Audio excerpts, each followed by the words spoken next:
Bonsoir à tous, on est en live, on est à la région Grand Est du Wacken à Strasbourg. Je remercie évidemment la région de nous mettre à disposition l'amphithéâtre pour pouvoir tenir notre soirée ce soir. Donc on est en soirée femmes inspirantes. Je suis avec Aya qui se trouve juste à côté de moi pour pouvoir parler de son parcours pendant 45 minutes, 1 heure. Et ce soir, on est en public et en même temps, on est en live. Donc, on continue d'expérimenter un petit peu nos soirées comme ça. Alors, évidemment, avant qu'on rentre dans le vif du sujet, comment ça va, Aya? Très, très bien. Merci pour l'invitation. Je suis contente d'être là, du coup. Et merci à vous d'être venu aussi. Merci à toi d'avoir répondu présent. Donc, rapidement, hein, c'est vrai qu'aujourd'hui, on est le 10 mars. Le 10 mars, pour ceux qui savent compter, c'est 2 jours après le 8 mars. Et donc, en fait, ce soir, c'est notre conférence traditionnelle de la Journée internationale du droit des femmes, puisque les années précédentes, en 2020, puisqu'en 2021, il n'y a pas eu, mais on avait déjà organisé aussi une soirée comme ça. Donc, ce soir, on est avec Aya. Aya qui nous parlera de son parcours qui a, vous le verrez, un double parcours et on est en public, donc c'est super cool. Ça va le public? Ouais. Alors vous l'entendez peut-être, hein, voilà, le public est très très sage. J'essaye de les faire parler, mais ils ont un peu de mal. Alors pour ceux qui nous regardent, n'hésitez pas évidemment, si vous avez des questions à les poser à Aya, soit on reviendra au moment où vous posez la question si c'est dans le sujet, soit on aura une phase de questions-réponses à la fin de notre live. Alors Aya, avant qu'on rentre vraiment sur tes projets, est-ce que tu peux te présenter en 3, 4, 5 minutes, voilà, qui es-tu, qu'est-ce que tu as fait dans la vie, mais sans trop rentrer dans les détails. Ok, donc je m'appelle Aya Kadjo, j'ai 26 ans. J'habite à Mulhouse, c'est là-bas que j'ai fait mes études, donc j'ai fait l'école d'ingénieur de chimie qui s'appelle l'ENSMU, pour ceux qui connaissent. Ensuite, j'ai travaillé dans le secteur pharmaceutique et j'ai décidé de créer mon entreprise de cosmétiques, donc qui s'appelle Nuance Exotique, donc c'est des cosmétiques naturels et artisanaux. Et à côté de ça, je suis également modèle, donc photo principalement, et je suis aussi dans le milieu des Miss, voilà, sans en dire plus. Oui, n'en dis pas plus. On va y venir.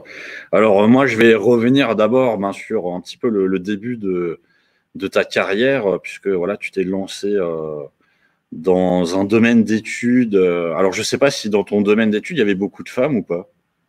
Pas tout le temps, mais j'ai l'impression qu'il y en a de plus en plus. En tout cas, dans mon école, il y a quand même quasiment 50% de femmes. J'ai l'impression que ça se développe, en tout cas, c'est sur la bonne voie.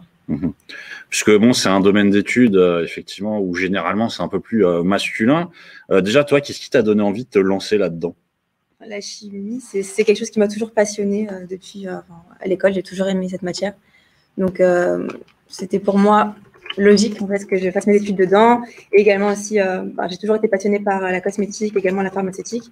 Donc, c'est pour ça que j'ai choisi cette voie, en fait. Et donc là, tu as fini tes études et tu t'es lancé carrément dans la création de tes propres produits. Alors déjà, qu'est-ce qui t'a donné l'envie vraiment de créer des produits toi-même? Et après, au niveau de la création d'entreprise, est-ce que ça a été un peu compliqué pour toi justement de te lancer? Je pense que l'entrepreneuriat, c'est pas forcément facile parce que forcément, à l'école, c'est pas ce qu'on apprend. On n'apprend pas à entreprendre, on apprend à travailler, tout simplement. Du coup, j'ai un peu fait mes recherches de mon côté pour pouvoir entreprendre toute seule parce que du coup, je suis toute seule dans mon entreprise. Donc, ça n'a pas forcément été facile. Ça m'a pris quand même pas mal de temps et de réflexion. Mais c'était un projet que j'avais depuis des années. J'ai toujours voulu créer ma marque de cosmétiques. Principalement parce que je trouvais que c'était plus par rapport à moi. Comme j'ai grandi, j'avais pas forcément des cosmétiques qui étaient appropriés, ni des cosmétiques qui étaient naturels. Je trouvais pas de cosmétiques non plus pour mes cheveux qui sont quand même particuliers. Donc, je me suis dit que j'allais justement développer ça, des cosmétiques qui sont naturels et efficaces. C'est ça le but. Et ouais. Je sais pas si tu as d'autres questions. Je développe un point. Oui, peut-être sur la partie création d'entreprise, puisque je sais que il y a beaucoup de personnes qui aimeraient créer, qui nous regardent. Je sais que dans le public, d'ailleurs, il y a aussi des gens qui se sont lancés là-dedans. Là, on est sur la partie cosmétique. Je vais peut-être pas parler de la création d'elle-même, mais sur le côté cosmétique, c'est vrai que les gens, moi, tu sais, ils ont L'Oréal en tête, ou ils ont Ouais. voilà, les grandes chaînes. C'est quoi un petit peu justement quelqu'un qui veut se lancer là-dedans? C'est quoi, je sais pas, les choses qui te permettent de te démarquer ou c'est quoi, si tu veux, peut-être la valeur ajoutée que tu peux avoir justement pour essayer de te démarquer de ce qui existe déjà? Je pense que déjà, si on prend les grandes marques, la composition n'est pas forcément la meilleure, pour commencer. Donc ça, c'est déjà un point. Et je pense que maintenant, les gens se tournent de plus en plus vers les cosmétiques artisanaux. Parce que forcément, la composition, elle est plus clean et forcément, c'est mieux donc, pour la peau comme pour les cheveux. Après, les marques, en plus, elles ont des prix quand même assez élevés pour ce que c'est, alors que la plupart des produits cosmétiques sont principalement composés d'eau, donc 70%. Donc, je pense que c'est pour ça que les gens commencent à se tourner vers l'artisanat. Et aussi, je pense que c'est surtout l'histoire qui est derrière, parce que les marques, on les connaît tous, mais elles n'ont pas vraiment d'histoire et elles n'ont pas non plus de valeur qu'elles véhiculent. Moi, c'était surtout ça qui m'intéressait, parce que du coup, quand j'ai créé ma marque, j'ai pas juste créé des cosmétiques, j'essaie aussi de transmettre des valeurs. Quand je crée mes campagnes publicitaires, par exemple, j'essaie de prendre des femmes justement qui ont toutes sortes de couleurs, que ce soit noire, blanche, peu importe, et aussi qui ont toute morphologie, parce que quand on regarde les médias en général, on voit tout le temps les mêmes types de profils, donc des mannequins qui sont très grandes et très fines. Et je trouve que les femmes ne se représentent pas forcément dans ce type de personnes. Et du coup, je pensais que c'était important de leur donner justement une représentation pour qu'elles puissent se sentir bien dans la société, parce qu'elles en font partie quand même. C'est elles qui achètent ces produits et c'est elles qui les utilisent. Bah, justement, je rebondis là sur ce que tu dis, parce que parmi les précédentes intervenantes des soirées femmes inspirantes, il y avait par exemple Lisa. Je ne sais pas si ça te parle. Elle s'est lancée dans la conception d'un shampoing made in France avec que des produits justement écolos. Okay. Donc ça s'appelle Lao. Salut Lisa d'ailleurs si tu nous regardes. Et justement, là tu parlais de la relation avec les femmes. Elle, tu vois, dans son produit, elle s'est lancée vraiment en mode, si tu veux, je pose des questions aux utilisateurs, savoir qu'est-ce qu'ils veulent, et j'essaye vraiment de travailler là-dessus avec, si tu veux, l'utilisateur final, vraiment pour essayer de proposer quelque chose. Je sais qu'elle fait des tests. Enfin, voilà, elle est vraiment dans quelque chose où elle est, si tu veux, proche des gens. Est-ce que toi, par rapport là à ce que tu disais dans ta démarche, il y a enfin, tu fais aussi des actions de ce genre ou pas? Après, je demande souvent, plutôt des retours clients, plutôt que dans le développement des produits. Mais ouais, j'ai quand même une communauté avec qui je parle régulièrement via les réseaux, parce que du coup, c'est principalement via les réseaux que les gens me connaissent. Mais ouais, je trouve ça important que les gens se sentent aussi investis dans la marque, en fait. Parce que, comme je disais tout à l'heure, c'est eux les utilisateurs, donc c'est eux qui vont utiliser ça au quotidien. Et c'est important d'avoir leur retour. Donc, je pense que la démarche de Lisa, elle est sympa. Mais parfois, j'ai l'impression qu'aussi, les gens ne savent pas forcément ce qu'ils veulent, donc c'est bien de leur apporter quelque chose. Ça, c'est un autre point. Ben ouais, c'est effectivement. Donc tu fais aussi du conseil ou pour ceux qui ne savent pas ce qu'ils veulent ou Je dirais pas que je fais du conseil, mais je conseille plutôt sur comment utiliser les produits. En général, les gens ont des problématiques, par exemple, je veux faire pousser mes cheveux, qu'est-ce que je dois faire ou comment je dois faire. Voilà, donc ça, je peux les aider sur ce qu'ils doivent faire au niveau des produits, aussi au niveau des manipulations. C'est plus dans ce sens-là que j'aide les gens. Ok, super. Donc ça, c'est le côté effectivement chimiste de ta carrière. Et donc en introduction, tu nous parlais aussi qu'il y avait un autre côté où tu faisais des concours. Est-ce que tu peux rentrer un peu plus dans le détail? Oui, bien sûr. C'est vrai que de base, je ne m'attendais pas du tout à faire des concours de Miss dans ma vie, parce que j'étais partie du principe que j'étais trop petite, parce que je fais 1m65. Et si je me souviens bien, il faut faire minimum 1m70. Donc, j'avais complètement mis ça de côté dans ma vie. Enfin, je me suis dit, bon, voilà, c'est pas pour moi. Au final, on était venu me contacter et je me suis dit, pourquoi pas, essayer. Et après, donc, j'ai fait un premier concours qui s'est bien passé. Donc, c'était Miss Élégance Alsace. Je ne sais pas si vous connaissez. Donc, j'ai remporté. Et ensuite, ça m'a permis d'aller à Miss Élégance France. Et en fait, les concours, c'est pas du tout comme ce que j'imaginais. En fait, je voyais vraiment un milieu de filles un peu qui s'aiment pas forcément, vraiment très compétition. Au final, ça s'est pas du tout passé comme ça. Je pense qu'on rencontre justement des personnes géniales, qu'on s'entraide, et c'est vraiment une aventure humaine aussi. Et je pense que ça permet aussi aux filles de se dépasser, d'apprendre à avoir confiance en elles, parce qu'on doit parler justement, par exemple, voilà, devant un public, danser devant un public, etc. Donc, je pense que c'est une belle aventure. Et là, du coup, j'en fais une deuxième, enfin, troisième plutôt. C'est Miss Supranationale France, donc qui sera normalement fin mai. Alors, c'est quoi Miss Supranationale France? Parce que pour le coup, je ne sais pas si dans le public, ça parle à quelqu'un. Ils font tous comme ça. Ouais. En fait, c'est marrant que ce soit pas... Enfin, en France, les concours de Miss ne sont pas tellement connus, à part le plus grand. Mais au niveau international, en fait, Miss Supranationale, c'est un des 5 meilleurs concours, donc avec Miss Univers et Miss World. Donc, ce qui est bien dans ce concours, c'est qu'il n'y a pas de critères de taille. Donc, c'est un peu venez comme vous êtes. C'est ça qui est bien. La seule chose, c'est qu'il faut avoir la nationalité française. Donc, voilà, pour résumer. Alors, moi, j'avais eu l'occasion de faire justement aussi un portrait de Anaëlle, qui avait été Miss Élégance Bas-Rhin en 2019, que tu dois sans doute connaître. Ouais. Et justement, moi, je lui avais posé la question au niveau du côté, du concours de Miss. Quel que soit le concours, si tu veux, je lui avais demandé qu'est-ce que elle, ça lui avait apporté, tu vois, personnellement et humainement, de faire ça. Et elle me répondait, c'était le côté vraiment, tu sais, se challenger, réussir aussi à acquérir des compétences. Et il y avait aussi tout le côté confiance. Pour toi, là, parce que donc tu nous parles tu es sur ton 3e concours. Tous les concours que tu fais globalement, c'est quoi si tu veux, les savoirs ou les savoir-faire, les savoir-être que ça t'a permis d'acquérir? Comme j'ai dit en premier, la confiance en soi, déjà pour commencer. Et je pense que ça permet d'être à l'aise avec soi-même au final, puisque quand on va dans ce genre de concours, il y a beaucoup de filles qui de base n'ont pas du tout confiance en elles. Et après, elles sortent de là complètement transformées, en fait, parce que du coup, elles se sont rendues compte que voilà, les gens les appréciaient. En fait, c'est dommage d'avoir à passer par cette case pour se faire apprécier des gens, mais pour beaucoup, c'est le cas. Et moi, ce que j'aime surtout, c'est pas forcément ce côté-là, mais c'est vrai que c'est surtout l'aventure. Par exemple, la Miss Élégance France, donc c'est une semaine où on est avec toutes les filles. Donc, tous les jours, il y a des répétitions, etc. Mais voilà, on peut aussi, ça permet de voyager, de visiter avec des filles qu'on ne connaît pas forcément. Ça nous permet de découvrir des choses qu'on ne verrait pas forcément si on ne faisait pas ce genre d'expérience. Et je pense que c'est bien aussi au niveau de l'ouverture d'esprit.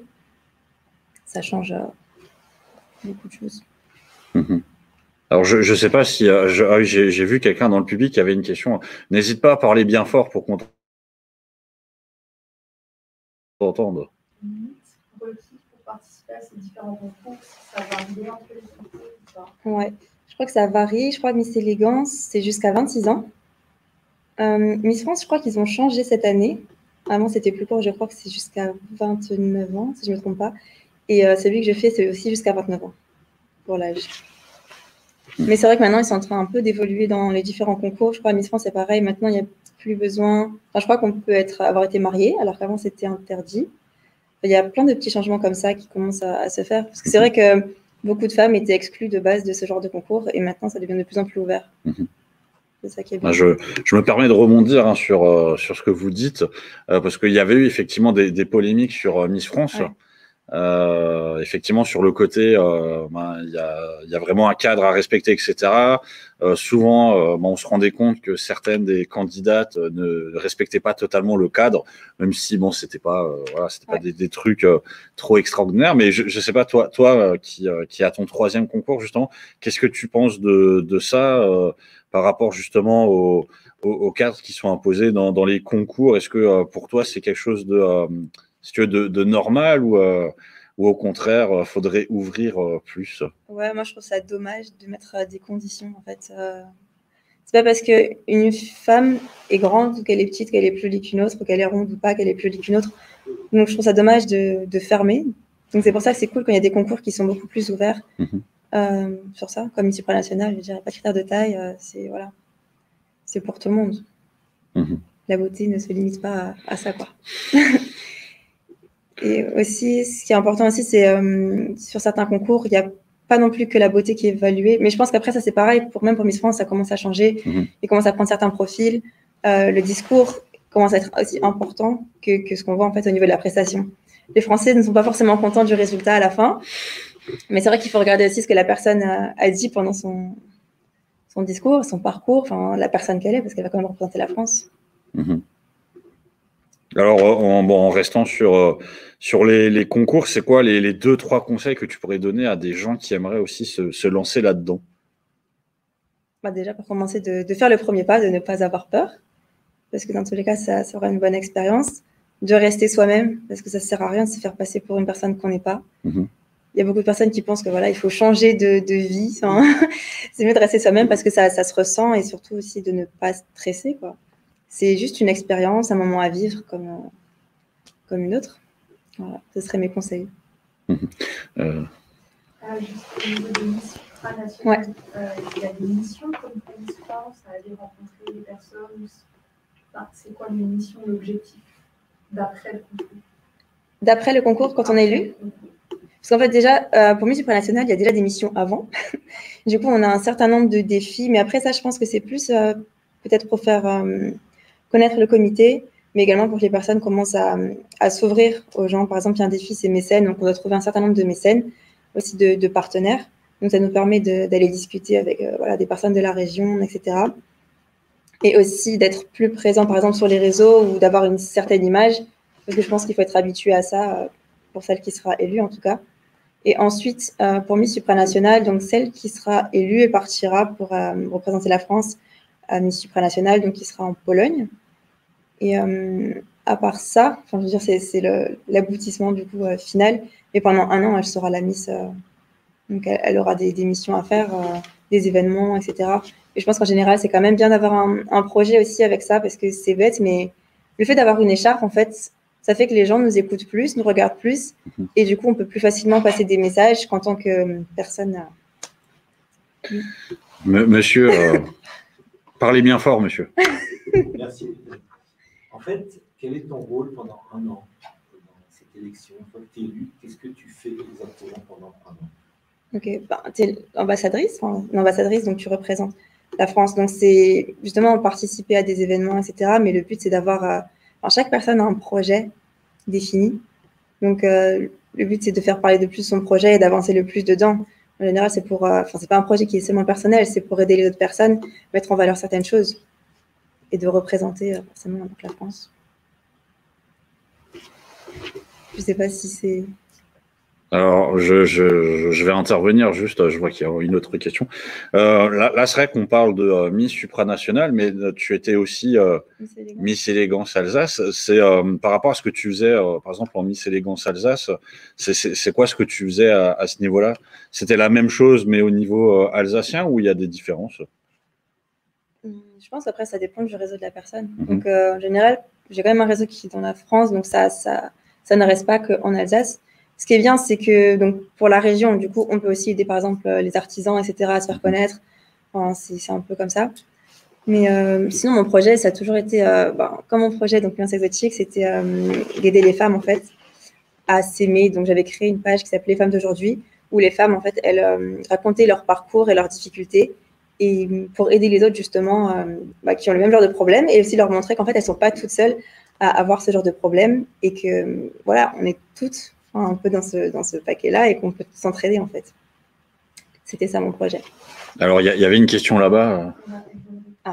Donc, c'était ma propre question donc, allez-y. Tu parlais avant de confiance en toi. Qu'est-ce que ça t'a apporté par rapport à ça? En fait, c'est qu'il y a souvent des modèles, on va dire, de beauté. Pour moi, on va dire où j'ai grandi, j'étais déjà la seule métisse.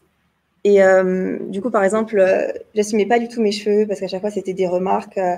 Tes cheveux sont bizarres, etc. Et forcément, comme je suis différente, on le ressent. Donc, le fait d'avoir fait cette élection déjà et de voir que les gens apprécient quand même, je pense que ça donne une autre image de soi aussi. Après, j'avais déjà commencé avant ça à me dire, OK, c'est mes cheveux, je les accepte tels qu'ils sont. Mais je pense que ça aide quand même à avoir plus confiance en moi. Et aussi, par exemple, d'autres choses. De base, je suis timide, je ne parle pas du tout en public. Et en fait, j'étais obligée de le faire. Donc, du coup, je me suis entraînée, j'ai travaillé sur moi-même. Donc, ça permet de développer des compétences que je n'avais pas forcément de base, en fait. Tu as 26 ans, c'est ça? Ouais. Et comment tu te sens en tant que femme par rapport à toutes ces expériences à 26 ans? Je trouve ça cool d'avoir pu... En fait, je suis quelqu'un, j'aime beaucoup... J'aime avoir différentes expériences. Je ne peux pas juste me concentrer sur une chose, sachant que je n'ai pas fait le reste. Ça me permet de mieux me connaître, en fait, de faire différentes expériences, que ce soit sur mon parcours de chimiste, d'entrepreneuriat ou alors de Miss. Pour moi, ça fait partie de ma personnalité, chacune d'entre elles. Et j'ai l'impression que dans la société actuelle, on impose aux femmes d'être telle personne ou telle personne et de ne pas vraiment avoir ce choix-là, en fait, d'être vraiment qui on veut être. Et même si ça peut être divers. Moi, je l'ai quand même ressenti. Il y a une sacrée évolution. Quand même, je suis d'accord, mais même par exemple en tant que chimiste, j'ai eu des mauvaises expériences du coup parce que déjà je suis une femme, en plus de ça je suis jeune et en plus de ça je ne suis pas blanche. Je travaillais en Suisse et des personnes sont allées carrément demander à mon supérieur j'avais quel diplôme, sachant que je ne travaillais pas du tout donc avec cette équipe de personnes. C'est juste pour dire que c'est dommage de juger les gens à ça en fait, encore de nos jours. Et c'est d'ailleurs pour ça que je suis partie dans le milieu de l'entrepreneuriat, parce que j'ai l'impression que dans le salariat, j'avais pas ma place et que je suis tout le temps obligée de prouver plus que les autres pour avoir la même chose en fait. Pour finir, ma question est pertinente, mais est-ce que tu es heureuse aujourd'hui? J'ai pas fini d'accomplir ce que j'ai à accomplir. Non, mais aujourd'hui. Mais oui, je suis contente de. Bien. Oui, tu te sens bien là maintenant ici là devant toutes ces questions perturbantes? Non, mais c'est vrai que c'est important. Pour moi, c'est mon objectif, c'est d'être heureuse. C'est ça. Donc oui, pour l'instant, je me sens bien dans ce que je fais parce que justement, c'est le choix que j'ai fait, c'est de faire ce que j'aime. Donc je suis partie de ce principe-là. J'essaye de vraiment faire ce que j'aime et de ne pas m'obliger à faire des choses que je n'aime pas. Voilà, de vivre de mes passions. Oui. C'est rien. Voilà, une question. Est-ce que grâce à ces concours, tu as travaillé ton style vestimentaire ou est-ce que tu l'avais déjà et tu l'as affirmé? Non, mon style vestimentaire, j'ai toujours eu. Donc ça va. Ouais, j'ai toujours quand même une personnalité assez... En fait, c'est un peu contradictoire. Je suis à la fois timide. Par exemple, c'était compliqué pour moi d'aller demander, je ne sais pas, quand mes parents m'envoyaient commander, par exemple, ou appeler au téléphone. C'est des choses vraiment simples, mais je déteste ça. Mais pourtant, il y a des choses que je peux faire. Quand je dois m'affirmer, en fait, je le fais. Mais je pense que ce genre de concours, ça m'a permis aussi de me canaliser. Parce que je suis quand même un peu... je vais un peu à droite, à gauche, etc. Et du coup, de mieux me connaître au final. Parce que du coup, tu partages l'aventure avec plein d'autres filles qui font chacun leur parcours et qui ont des parcours totalement différents. Et du coup, tu te retrouves dedans. Tu vois comment chacun évolue et ça t'apprend aussi plein de choses sur toi-même au final. Alors moi je reviens juste sur le côté création d'entreprise. J'aime bien comme ça casser... En fait, c'était assez intéressant ce que tu as dit par rapport au salariat. Et moi, ma question, en fait, ce serait quand tu t'es lancé justement dans la création d'entreprise, est-ce que tu as eu justement les mêmes retours ou les mêmes sensations par rapport à ce que tu as vu dans le salariat? Est-ce que là, tu disais, par exemple, il y a des gens qui demandaient tes diplômes alors que tu bossais pas avec eux. Est-ce que au moment où tu t'es lancé, il y a des gens pareils où ils t'ont fait sentir que, alors que parce que tu es une femme, parce que parce que ça, quoi. Enfin, mais est-ce que tu as eu ce sentiment aussi au moment de te lancer dans la création? Pas tout de suite. En fait, c'est pas que je l'ai pas eu, c'est que j'ai fait en sorte de ne pas l'avoir. C'est que en gros, j'ai créé mon entreprise, donc j'ai pas de boutique, donc c'est une entreprise qui se fait via Internet, un site Internet, et via les réseaux. Donc, quand j'ai commencé mon entreprise, je voulais pas me montrer justement à cause de ce genre de problème. Donc, je faisais tout en tant que marque, mais jamais en tant que moi-même. pour justement pas avoir ce genre de retour de je suis jeune, je suis une femme, etc. Mais au fur et à mesure du temps, je me suis rendu compte que les gens, en fait, au final, ils aimaient bien savoir avec qui ils parlaient, savoir l'histoire de la marque, etc. Et je me suis rendu compte que c'est ça qui les intéressait. Donc, j'ai commencé à de plus en plus me mettre en avant dans ma marque. Et au final, j'ai pas vraiment le même retour que dans le salariat. C'est plus l'inverse. Justement, les gens se disent « Ah, je trouve ça super cool que tu as pris cette initiative de développer ta marque, voilà, que tu aies franchi le pas, etc. » J'ai plutôt des bons retours. Alors, quand tu dis te mettre en avant, qu'est-ce que tu fais concrètement? C'est toi qui deviens l'image de ta marque? Un peu plus. De base, je ne me montrais pas du tout. Je faisais que des shootings d'autres personnes. Maintenant, voilà, je mets des stories, je parle avec mes clients, enfin en story, je mets des photos, etc. Donc, les gens savent maintenant que c'est moi, quoi. Alors que de base, personne ne savait. Ils savaient juste que j'étais une marque, c'est tout. Donc ça c'est une bonne question. Ça veut dire qu'au moment où toi, tu t'es lancé, donc tu t'es lancé sans te mettre toi, donc c'était vraiment que la marque. Ouais. Et donc, tu réussissais à fonctionner en étant que sur un nom. Enfin, sans qu'ils aient de visage ou autre, tu réussissais quand même déjà à vendre ou pas? Ouais, en fait, c'était plutôt, je mettais plus en avant les valeurs de la marque. Enfin, la devise de la marque, c'est parce que chaque nuance est magnifique. Et sur le site, par exemple, vous allez voir des photos avec voilà, des femmes de toutes les couleurs, de toutes les formes, etc. Donc, c'était plus, je vendais plus les valeurs de la marque que ma propre personne, quoi. Du coup. Okay. Mais en général, quand on regarde les grandes marques, c'est pas forcément qui est derrière. Je veux dire. Alors, il y avait une question là-bas. Ça rejoint un peu ce qu'il a dit, mais est-ce qu'en passant d'un branding plutôt de marque à un personal branding, tu as vu une différence au niveau justement de la fréquentation et de la notoriété ou pas? Je pense que c'est compliqué de juger directement ça parce que du coup, c'était au début.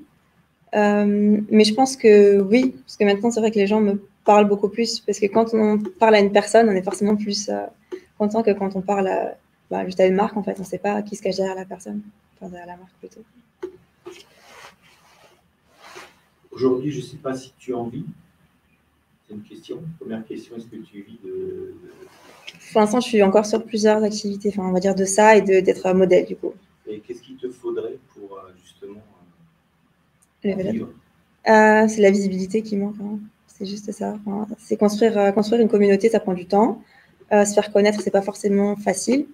En plus, maintenant, tout est payant et super cher. Parce que maintenant, les gens, donc, pour se faire connaître, ils utilisent par exemple des influenceurs. Déjà, il faut trouver des bons influenceurs qui ne vendent pas tout n'importe quoi, qui correspondent à la marque. En plus de ça, c'est super cher et pas forcément super rentable. Et ouais, c'est la visibilité pour moi. Alors, moi, je rebondis juste sur ce que tu disais. Tu parles d'influenceurs, mais et tu ne te considères pas toi-même comme influenceuse? Je vais pas dire que je suis influenceuse. Enfin, il faut avoir quand même une grande communauté. Ma communauté, elle est pas assez grande pour l'instant. Ok. C'est quoi ton plus grand rêve? Mon plus grand rêve. Ouais, c'est compliqué. On a tous un rêve. Ouais. Mais comme je disais avant, je suis tellement multitâche que j'ai trop de choses en tête.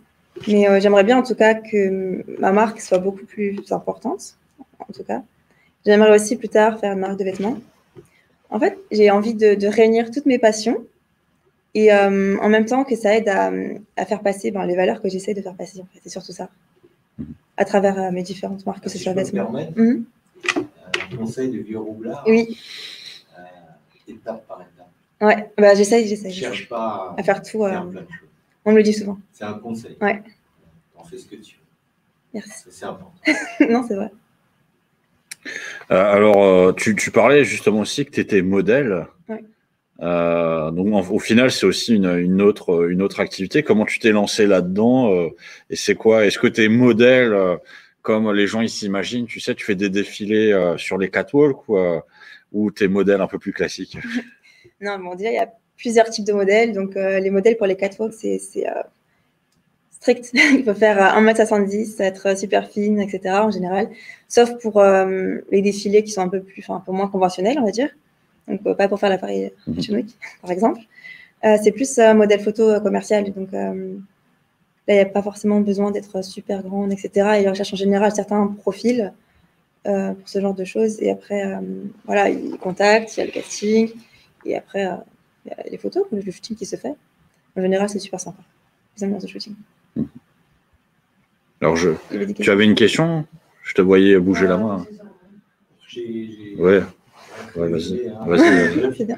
C'est bien, c'est bien. J'ai un côté féminin, moi, c'est pour ça que Pour ceux qui nous regardent, en fait, j'ai distribué plein de questions comme ça. Donc, les gens, ils les ont pris. Voilà. Allez-y, monsieur. J'organise une soirée le 15 octobre 2022. Ouais. Donc avec 3 copines.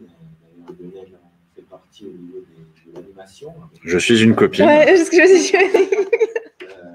Et en fait, alors c'est pour une soirée caritative aussi, Ouais, il y a c'est cool. plein de trucs. Et ce serait bien que tu viennes. Ouais, mais oui, je suis Tu vois intéressée. un peu tout ça, et on en discutera. Ouais, ouais. D'ailleurs, vous, je ne sais pas si vous êtes entrepreneuse. C'est une soirée, il faut savoir, à 300 femmes. Ah, Il n'y aura pas d'hommes. Ok. C'est une soirée spéciale pour les femmes. Ouais, c'est cool. Voilà, donc ce sera à Strasbourg. J'en fais la promo, Lionel. Ouais, il faut. Dans une partie, donc. Ouais, profite, bon, pour ceux qui nous regardent, voilà, le 15 octobre 2022, une soirée à 300 femmes au bar Le Tigre. Normalement. Normalement, voilà, en présence de 300 femmes. Peut-être de Aya qui sera aussi présente, hein, si vous voulez venir la voir et la toucher en vrai, comme ça. Voilà. Ce sera vraiment ouvert aux femmes. Ouais. Mais bon, en attendant, c'est vrai que c'est chouette. Moi, j'encourage vraiment cette jeunesse, que ce soit de 20, 25, 30 ans, à y aller. Il faut y aller. Faut pas hésiter et surtout, faut y croire. Ouais, ça c'est important. Ouais, clairement. Je suis une copine, donc j'ai le droit de venir. Yes. Voilà, pas de problème. Moi, je vais juste revenir sur, puisque moi, comme je vous l'ai déjà dit, hein, j'adore changer comme ça. Je reviens justement sur en fait, le début de toi, quoi, le côté chimie. C'est quoi aussi les conseils ou comment est-ce que tu donnerais l'envie aussi à des gens de se lancer dans ce genre de métier, puisque c'est vrai que ça reste aussi. D'ailleurs, je sais pas, c'est quoi un peu la journée type justement d'un chimiste, parce que je pense que les gens ils connaissent pas forcément. Qu'est-ce que tu fais? Tu te lèves le matin, tu fais ton café, et ensuite tu prends ton bec benzène et tu fais des trucs ou... Déjà, la première chose, c'est est-ce qu'il y a vraiment une journée type de chimiste? Parce que la chimie, c'est tellement varié que ça dépend déjà dans quel secteur. Parce qu'on peut faire vraiment tout, n'importe quoi. Il y a de la chimie dans tout, dans les matériaux, la chimie organique, les médicaments, les cosmétiques. Il y a vraiment de la chimie dans tout. Donc, c'est compliqué d'avoir une journée type. Mais moi, ce qui m'intéressait, c'est que je suis quelqu'un d'assez curieux. Et je trouve que la chimie, c'est un métier, c'est une matière surtout où on explique un peu le pourquoi du comment. Et c'est ça qui m'intéressait déjà quand j'étais en cours à l'école, de dire ah, mais ça s'est fait comme ça, etc. C'est super intéressant. Je pense que c'est un métier quand même où il faut être passionné. On ne va pas se lever un matin et se dire tiens, je vais faire la chimie alors que c'est pas. Voilà. Vraiment, en tout cas, c'était vraiment une passion de mon côté. J'aimais vraiment ça. J'ai eu des bons professeurs. Je pense que c'est aussi important la façon dont c'est enseigné. Parce que du coup, ça aide à voir la matière d'une manière différente. Parce que pour certains, la chimie, c'est vraiment pas possible. Mais c'est juste parce qu'en fait, ça a été pas spécialement bien enseigné ou bien expliqué. Alors que moi, franchement, sur ce coup-là, j'ai eu de la chance. Et c'est de là que j'ai vraiment eu cette passion pour cette matière. Et donc, sinon, en tant que chimiste, alors, je vais parler par exemple d'une expérience en pharma. Ce que j'aimais bien, c'est avoir un projet de A à Z. Je n'aime pas du tout avoir juste une partie du projet. Donc, je devais formuler un médicament, un certain type de médicament. Donc, ça pense en 6 mois. Mes journées ne se ressemblaient pas du tout. Parce que du coup, au début, c'était plutôt du travail de recherche, voilà, la bibliographie, etc., pour savoir ce qui se faisait déjà, ce qui avait déjà été fait, et pour que je puisse commencer à mettre en place un plan. Donc là, c'est vraiment un travail plutôt de bureau. Ensuite, quand j'ai fait ça, je peux commencer à faire mes premiers tests de formulation. Donc, c'est plus des mélanges. Voilà. Et ensuite, quand j'ai fait ça et que j'ai terminé, que j'ai obtenu quelque chose, là, je peux faire des tests pour voir si ça fonctionne ou pas. Je ne sais pas si ça répond à la question, mais... C'est des tests qui sont faits sur quoi ? Par exemple, là, je travaille sur des médicaments, donc c'était des gélus. Ça peut être des tests, par exemple, des tests simples, la dureté, il faut que le médicament ne se casse pas. Sur l'absorption, donc en fait, on a des liquides qui imitent en fait ce qui se passe dans l'estomac pour voir si ça peut être absorbé par le corps, etc. C'est ce genre de test, il y en a tout plein pour valider un médicament. En tout cas, la première étape de formulation, valider la formulation, déjà. Mhm. Et alors, moi, je reviens sur le côté parfumerie. Tu vois ce que c'est un nez? Oui. Est-ce que un nez a besoin d'avoir des compétences dans ce domaine ou enfin, je sais pas si tu t'y connais en nez justement. Moi, je suis pas vraiment dans la parfumerie, Mhm. donc j'ai pas du tout de formation dans ça. Après, je pense que ceux qui travaillent dans ça n'ont pas forcément fait d'études de chimie, mais l'inverse peut se faire. On peut faire d'études de chimie par la parfumerie. Mhm. Je sais pas si quelqu'un est calé en parfumerie ici, mais Certains breuvages. Moi, je pense que c'est à peu près la même chose. Hein, dans les... Il aurait pu avoir Lisa justement Lisa qui travaillait à L'Oréal d'ailleurs. C'est ce qui lui a donné envie justement de. Je sais qu'elle est sur Strasbourg, mais je crois qu'elle est sur des soirées entrepreneurs justement. Ah. C'est un peu dommage. Oui, mais effectivement, oui, le côté chimie, c'est vrai que tu le disais hein, à l'école, on avait des cours, mais ce qui est un peu dommage, c'est que c'est vrai que c'était pas forcément des cours qui te donnent envie. Et je trouve ça un peu dommage de pas rentrer vraiment dans le détail, de voir qu'est-ce que tu peux faire concrètement avec. Mais je ne sais pas, monsieur, vous avez une question sur la chimie peut-être? Non. C'est quoi votre avis sur la chimie déjà? Est-ce que vous savez ce que c'est la chimie, monsieur? Moi, je connais la chimie. C'est déjà bien. Non, sincèrement, je ne connais pas. Je ne sais pas si. Vous êtes plutôt dans le social, je pense que. Un peu de social, peu de tout. Ouais. Bah, ça reste effectivement un domaine d'activité assez obscur, on va dire. Hein, pour je me souviens, quand j'étais au collège, on avait des cours de chimie. Ouais. Et je mettais certains produits, ça faisait plein de. Ouais. Il y en avait partout. Et je me prenais de la colle. Alors ça, en général, c'est quand on se trompe, en fait, ou qu'on essaye de faire exprès de faire quelque chose. Ah non, c'est en fait, tu voulais reproduire le film Les Sudoués, c'est ça pour ceux qui connaissent, il y a une scène où voilà, il crée un nuage de fumée. Tiens, d'ailleurs, toi, est-ce que tu t'es amusé à faire ce genre de choses quand tu étais plus jeune, c'est-à-dire il y a 1 an ou 2 ou... Non, j'ai pas trop fait ça. Mais c'est vrai que, en tout cas, quand j'étais étudiante, ça arrivait des petits accidents de ce genre. J'ai quand même une question. Oui. Tu dis donc cosmétiques, et c'est quoi exactement qui sont adaptés à quoi? À la peau, à la santé, aux cheveux ou vraiment... Donc, ce que je vois le plus, c'est des baumes, en fait. C'est adapté donc, à la peau comme aux cheveux, c'est à base de karité. Enfin, c'est un mélange de karité, d'huile végétale, etc. Et du coup, c'est bon pour la peau et pour les cheveux. C'est 100% naturel et du coup, il n'y a pas d'eau. Donc, c'est 100% actif. Après, du coup, au niveau des cheveux, l'utilisation n'est pas la même pour les cheveux crépus que pour les cheveux fins. Par exemple, les personnes qui ont des cheveux fins, elles vont plus utiliser ça comme masque réparateur, donc avant un shampoing, alors que les personnes comme moi, je peux l'utiliser tous les jours sans problème. Ça ne va pas graisser mes cheveux. Peut-être un sérum pour faire pousser les cheveux. J'en ai aussi. Hein. Et c'est fabriqué? On a déjà... C'est moi qui fais tout, en fait. J'ai fait les formulations. Tu fais tout toi-même? Ouais. J'ai peut-être pas entendu. Mais... Je l'ai peut-être pas vu non plus. Mais ouais, j'ai tout fait moi-même, du coup, les formulations. En fait, j'ai tout développé moi-même, ça qui m'a pris le plus de temps.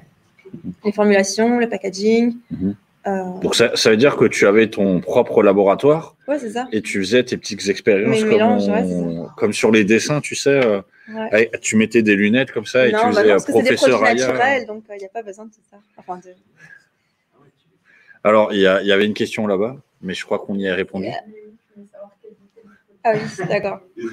C'est incroyable. Et sinon, il y a une question.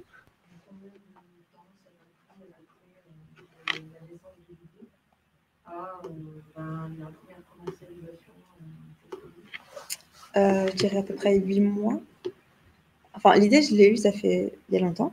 Mais quand je me suis décidée à faire, j'ai pris à peu près 8 mois pour développer les produits. Parce qu'en fait, même si je fais mes formulations moi-même, etc., après, il faut quand même envoyer les produits en laboratoire pour faire les différents tests. Et ça prend un peu de temps quand même. Ouais, c'est ça qui prend du temps. C'est ça.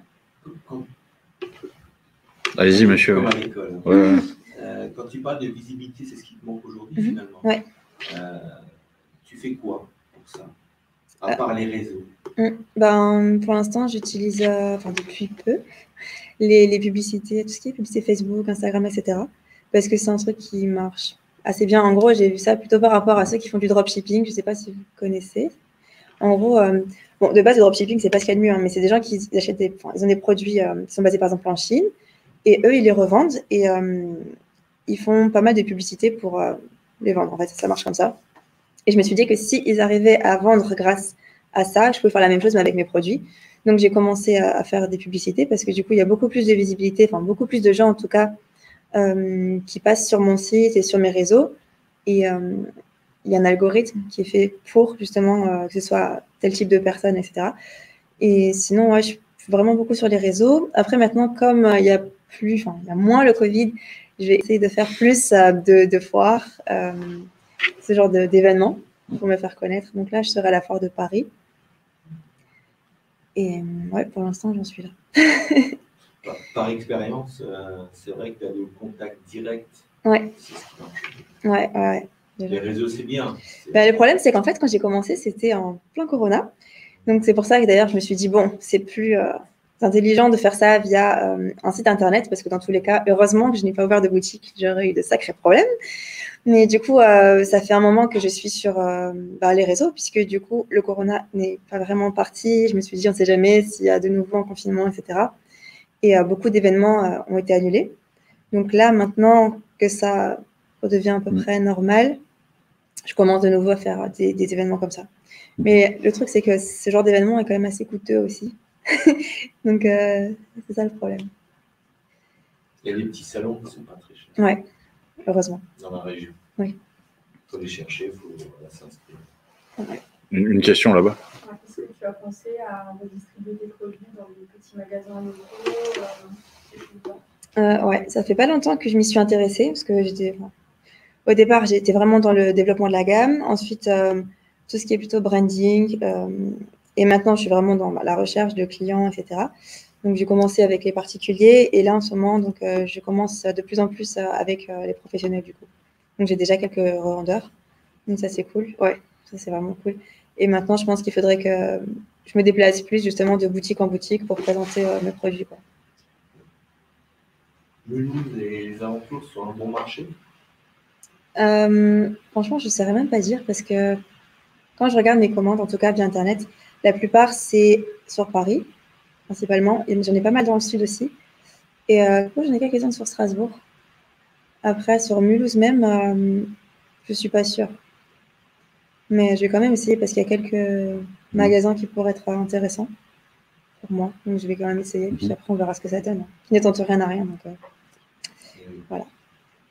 Alors moi, je rebondis juste sur le moment où tu as dit c'est moi qui fais, tu vois. Ouais. Et je me pose juste la question, est-ce que tu as déjà pensé, alors je ne sais pas si c'est possible, hein, mais est-ce que tu as déjà pensé aller au concours Lépine justement pour présenter tes produits ou pas ou, Je crois que je ne connais pas ce concours. C'est en septembre. Le concours Lépine, c'est le concours des inventeurs. Okay. Je ne sais pas en fait si justement en fait, ça rentre dans une invention. Parce que du coup, je pense que c'est peut-être plus des projets innovants que ce genre de projet. Je ne suis pas sûre que ça rentre dedans. Non. Mais après, il y a peut-être des concours dans le domaine. Mais, oui, c'est possible. Et moi, je reviens aussi sur le côté études chimie. Est-ce que tu peux juste nous parler un peu de toutes les études que tu as fait, comment ça s'est passé pour toi et pareil, c'est quoi un peu le cursus que tu as suivi exactement? Ok. Du coup, au lycée, j'ai fait un bac S, ce qui est logique pour faire de la chimie derrière. Et comme j'avais des bonnes notes, j'ai pu intégrer une classe préparatoire en physique-chimie. Donc, je ne sais pas si vous connaissez les classes préparatoires. En gros, c'est 2 ans bien intenses. J'ai fait une fois, mais je ne le ferai pas 2 fois. Voilà. Et ensuite, à la fin de la classe préparatoire, donc, on passe à un concours pour intégrer une école d'ingénieur. Donc, après, j'ai intégré celle de Mulhouse parce que justement, ils avaient l'option formulation et cosmétique qu'il n'y a pas dans beaucoup d'écoles parce qu'en général, c'est des écoles qui sont très généralistes. Donc, on apprend vraiment tous les domaines de la chimie, donc chimie organique, chimie analytique, chimie verte, etc., etc. Et là, il y avait cette possibilité d'option supplémentaire, donc que j'ai choisi. Oui, monsieur. Avant, je parlais de rêve. Mhm. Maintenant, on va parler d'objectifs. Oui. Tu te donnes combien de temps pour arriver à en vivre? Si je ne mens pas, à 1 an. 1 an? Ouais. J'essaie de me booster vraiment. Je pense que c'est possible. Enfin, je pense que tout est possible. En 2022, j'ai l'impression que tout va beaucoup plus vite et que si on s'y prend bien, c'est possible. Donc, Alors, je rebondis juste sur la question. C'est est-ce que tu as une date? Parce que tu dis dans 1 an. Mais est-ce que c'est genre dans 1 an, le 31/12/2022, Ouais, le 31 mars 2023, le 31. Le 31/12/2022? Ouais. Le 31 12/2022. Donc, moins d'1 an. Ouais, bah oui, j'ai commencé par oui. Wow. Très bien. La dépression. Donc le 1er janvier. Vous allez m'appeler alors? Le 1er janvier, tu nous invites pour une soirée pizza ça, ouais. Exactement. à Mulhouse.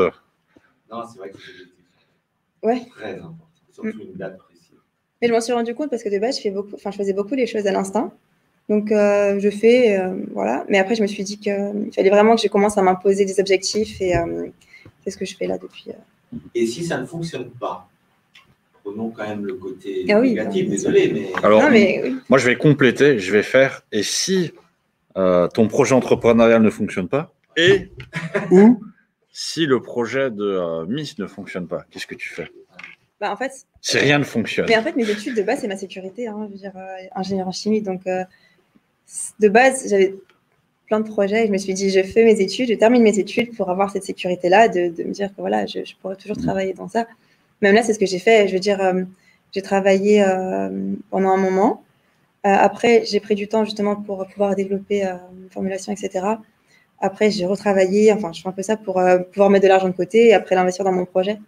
Donc, pour l'instant, je suis sur ça. Et si ça ne marche pas, je travaillerai encore, mais je reconsidérerai quand même. Très bien. Ah, c'est une très bonne réponse. Ouais. Mais effectivement, je rebondis. Hein. C'est vrai que les études, ça reste, enfin, on va dire les diplômes, ça reste aussi un moyen d'assurer quand même une sécurité au cas où. Mais au final, je suis même plus si sûre de ça parce que j'ai discuté avec des personnes qui ont fait l'école avec moi et il y a beaucoup de personnes en ce moment qui ont des difficultés à trouver un travail en chimie. Donc, j'ai l'impression que faire des études, c'est bien, mais il faut quand même savoir se débrouiller maintenant. C'est aussi important. Ouais, les études, c'est bien, mais il faut savoir se débrouiller. Bah, en fait, je pense que l'école, ça apporte les connaissances, mais derrière, il faut avoir une personnalité pour savoir se vendre. C'est pas forcément les meilleurs élèves qui réussissent le plus dans la vie, en fait. Tout à fait, oui. Pour ceux. En tout cas, chapeau. Oui. Hein. Merci, c'est gentil. Merci. Pour ceux qui connaissent, hein, c'est vrai que si on parle de Mark Zuckerberg, il était à Harvard et il a arrêté Harvard, il n'a jamais eu son diplôme. La même chose pour Bill Gates, pour Steve Jobs, voilà. Donc, ils ne sont pas forcément les meilleurs exemples, mais en tout cas, ce sont des exemples de gens qui ne sont pas allés au bout et qui ont réussi. Concrètement, on dit souvent que alors, il y a un projet qui peut fonctionner, hein, attention, il y en a au premier coup, boum, il explose. Oui, mais en général, il faut plusieurs. Mais quand même, souvent, c'est 1, 2, 3 projets. C'est comme ça, hein, c'est statistique. Non, c'est vrai. Mais après, je comprends parce que du coup, moi-même, avec ce que je fais, l'expérience que j'ai, à force de faire, c'est là on se dit ah mince, j'aurais pas dû faire ça comme ça, j'aurais dû faire ça différemment. Et je pense que c'est pour ça que c'est à force de faire différents projets. Là, on a appris de nos erreurs et c'est à partir de ça qu'on peut mieux faire, du coup, plus facilement. Ça fait maturité à 26 ans quand même. Merci.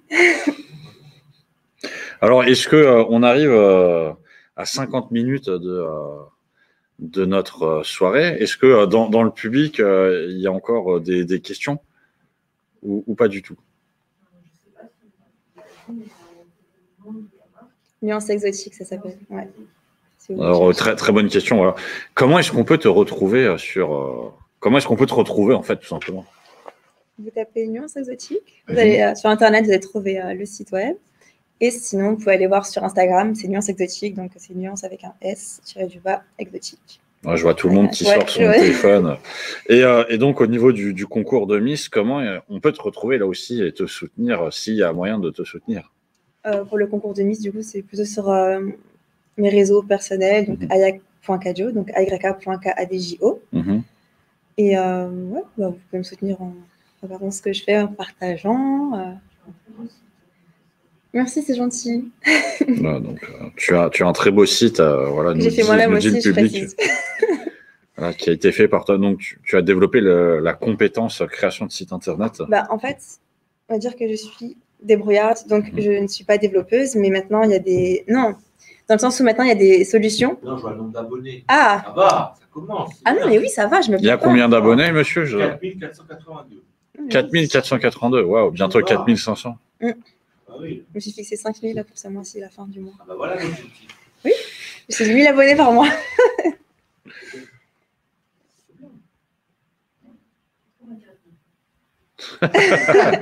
Merci. Voilà, donc en direct live, en plus, les gens qui like. Abonnez-vous. Donc, vous.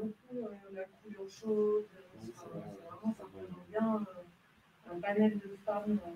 C'est toi, ça? Non. Si. Non. Alors, je propose que les échanges de photos et autres, on les fera après. Donc, bah, écoutez, on arrive un petit peu à la fin de quasiment 1 heure de notre soirée. Aya, est-ce que tu as un petit mot de la fin? Alors, je crois qu'il y avait une question encore là-bas. Non, c'est bon. Aya, est-ce que tu as un petit mot de la fin pour le public et nos spectateurs? Bon, déjà, merci d'être venu. Et aussi, merci pour votre intérêt, parce que du coup, vous m'avez posé pas mal de questions, ce qui montre que vous vous intéressez à mes projets. Donc, ça fait super plaisir. Et j'ai l'impression que dans la salle, il y a aussi des entrepreneurs.